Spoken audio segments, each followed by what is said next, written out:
Walking on the Blues è il filo conduttore dell'edizione 2024 di Udinem Jazz, festival musicale presentato oggi nel capoluogo friulano da Giancarlo Velisic, direttore artistico di Euritmica, che lo cura da 34 edizioni.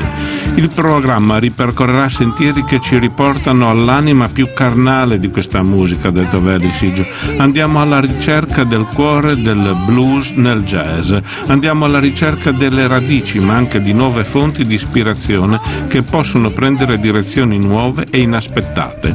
Il festival dall'8 al 14 luglio avrà un'anteprima il 24 giugno con il trio californiano Dogstar dell'attore e musicista Keanu Reeves.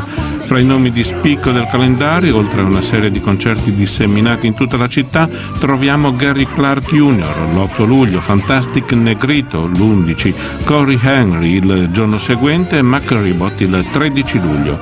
Completano il programma i tanti momenti di approfondimento culturale e musicale, con dibattiti e incontri programmati in città all'ora dell'aperitivo. Il 9 luglio alla Libreria Cluff si presenta il libro My Name is Nina, A Portrait of Nina Simone con Valerio Marti e Graziella Vendramin.